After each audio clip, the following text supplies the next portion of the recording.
میرے بزرگ دوستو عزیزو،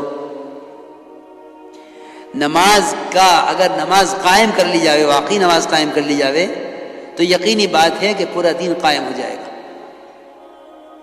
کیونکہ آپ نے فرمایا ہے، یقینی بات ہے، من اقامہا فقد اقام الدین، جس نے نماز کو اس طرح پڑھ لیا جس طرح نماز پڑھنے کا حکم ہے، من اقامہا، جس نے نماز کو اس طرح پڑھ لیا جس طرح پڑھنے کا حکم ہے، اس نے اپنے پورے دین کو قائم کر لیا ہے، کیونکہ پورے دین کا سدھار اور پورے دین کا قیام وہ نماز پر موقوف ہے۔ میرے دوستو عزیزو، یہاں تو کوئی الزام دیے ہوئے ہے ماحول کو، کوئی الزام دیے ہوئے ہے شیطان کو، حالانکہ میں بہت ضروری بات عرض کر رہا ہوں، سب سے پہلا الزام بے دینی کا، سب سے پہلا سبب وہ تو میری اپنی نماز ہے، وہ تو میری اپنی نماز ہے، تو یہ بات دیکھنے کی ضرورت ہی نہیں ہے۔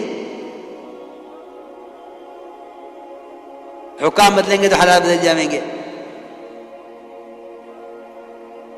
ماحول بدلے گا تو حالات بدل جائیں گے، نہیں، سارے دین کا مدار تیری اپنی نماز پر ہے، اس لیے کہ بات حق ہے، من اقامہا فقد اقام الدین، جو نماز کو اس طرح پڑھ لے جس طرح پڑھنے کا حکم ہے۔ میرے دوست بزرگوں عزیزوں،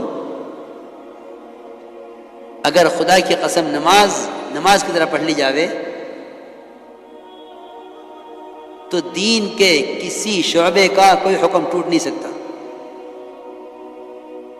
یہ یقینی بات ہے۔ میں بات کر رہا ہوں نماز پڑھنے والوں کی، نماز چھوڑنے والوں کا تو کوئی ذکر ہی نہیں ہے، کیونکہ نماز کا چھوڑنا تو یقیناً کفر ہے، بعض کے نزدیک واجب القتل ہے اور بعض کے نزدیک واجب القید ہے کہ اس کو قید کر دیا جائے ہمیشہ کے لیے۔ امام صاحب کا مطلب تو قید کرنے کا ہے، اس لیے مسلمان سے نماز کے چھوڑنے کا تو تصور ہی نہیں کیا جا سکتا۔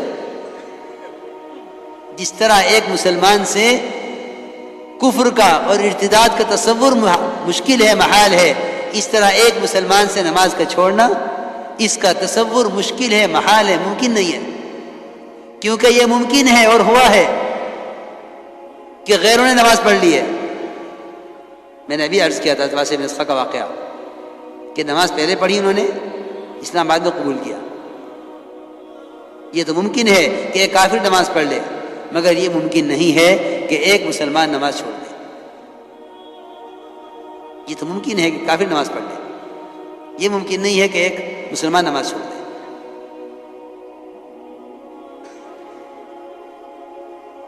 تو میں تو عرض کر رہا ہوں نماز پڑھنے والوں کی بات ہو رہی ہے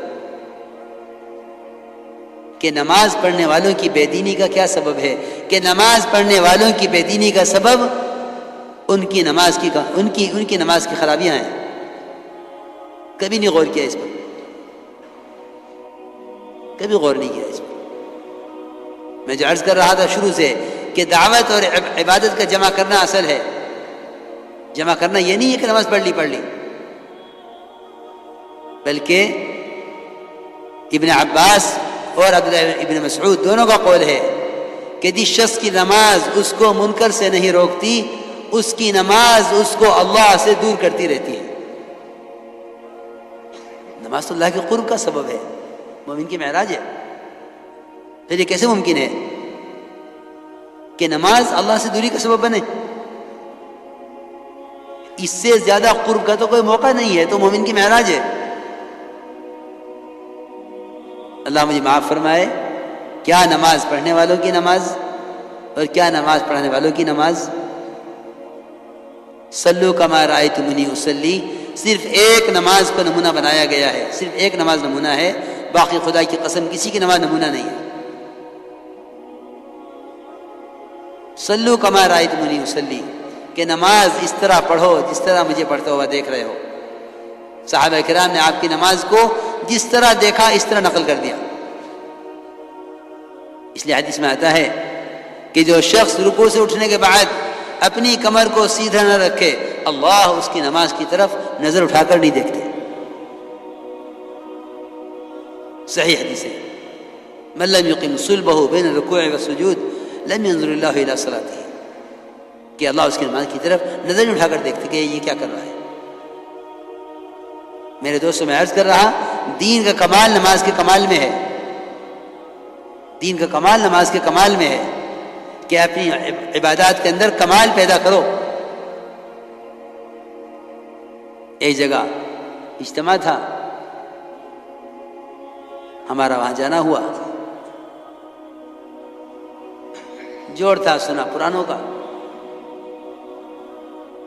اب میں نے نماز کے بعد، مغرب کی نماز کے بعد بیان تھا، 2 رکعت سنتیں پڑھی، 4 رکعت اوابین پڑھی.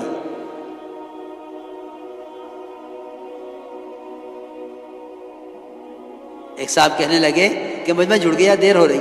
میں نے کہا اس مجمع نے اوابین نہیں پڑھی، مجمع نے اوابین نہیں پڑھی.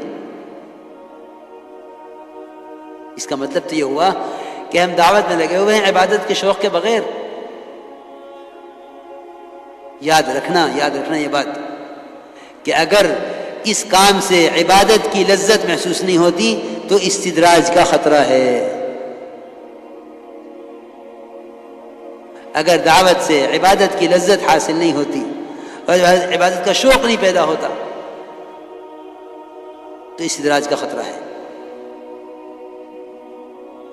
کیونکہ دعوت سے جن عبادات میں کمال پیدا کرنا تھا، یہ دعوت کے لیے ان عبادات کے ساتھ کھیل رہا ہے. جلدی جلدی نماز پڑھو، مشورہ کرنا ہے. جلدی جلدی نماز پڑھ لو، پھر بیان کرنا ہے. اس کی نماز اس کو میں دے کے ماری جاوے گی میلے کپڑے کی شکل میں. اس لیے کہ عبادت کا استخفاف کفر ہے. کفر، عبادت کو ہلکا سمجھنا کفر ہے. کفر ہے عبادت کو ہلکا سمجھنا کفر ہے. نماز کے بارے میں فرمایا ہے من استخف او جحد فقد کفر. نماز کو ہلکا سمجھا، اس کا انکار کیا کہ وہ تو کفر کے راستے پہ پڑ گیا. کیونکہ کفر اسلام کے درمیان رکاوٹ ہی نماز ہے. نماز نہ ہو تو پھر کفر ہی کفر ہے. تو میں حیران ہو گیا. میں نے کہا ابھی میں نے 4 رکعت اوابین پڑھی، مجمع جمع ہو گیا. اس سارے مجمع نے اوابین کیوں نہیں پڑھی؟ کیونکہ صحیح حدیث ہے کہ جو شخص مغرب کی نماز کے بعد 6 رکعت اوابین کی پڑھ لے، بعض نے 2 سنتوں کو شامل کیا ہے، بعض نے نہیں کیا ہے، 4 پڑھ لے یا 6 پڑھ لے، کہ جو شخص مغرب کے بعد اوابین میں 4 رکعت یا 6 رکعت پڑھ لے کہ اس کو اس 6 رکعت پر 12 سال کی عبادت کا پورا ثواب ملتا ہے. کتنے سال کی عبادت؟ 12 سال کی عبادت. 12 سال کی عبادت کا ثواب مغرب کے بعد کی 4 رکعت اوابین. خوب تھک کے سو گئے، تہجد چھوٹ گئی. دیکھو یاد رکھنا، دعوت کی محنت میں سب سے زیادہ مدد رات کے قیام سے ملے گی، اور اس کی ہمارے ماحول میں بڑی کمی ہے. بہت کمی ہے کہ سب سے زیادہ مدد جو ملے گی دعوت میں وہ رات کے قیام سے ملے گی. فرمایا اشد وقع اقوم قیلا، کہ نفس کو کچلنے والا رات کا قیام، اور دن بھر کی بات کو سب سے زیادہ واضح کر دینے والا ہے. دین کی بات کو واضح کر دینے والا ہے. رات کا قیام دن بھر کی دعوت کو واضح کر دینے والا ہے. اشد وقع اقوم قیلا، اقوم قیلا کا ترجمہ کیا علماء نے ابین قیلا، یعنی بات کو واضح کر دینے والا ہے. آپ صلی اللہ علیہ وسلم، ایک صحابی نے دیکھ کر عرض کیا کہ یا رسول اللہ، آج تو آپ شکل سے بیمار معلوم ہو رہے ہیں. فرمایا میں نے اس بیماری کے ساتھ رات لمبی 7 سورتیں پڑھی ہیں قرآن کی. 1 سال تک صحابہ کرام پر تہجد فرض رہی. 1 سال تک پھر اللہ نے 1 سال کے بعد تہجد کو نفل کر دیا، ورنہ 1 سال تک تہجد صحابہ پر فرض رہی۔ تو میں عرض کر رہا تھا کہ نماز میں کمال پیدا کرو، کہ دعوت ایمان اور عبادات کی تکمیل کے لیے ہے، دعوت ایمان اور عبادات کی تکمیل کے لیے ہے، کہ اس دعوت سے ایمان اور عمل کے اندر کمال پیدا ہوگا،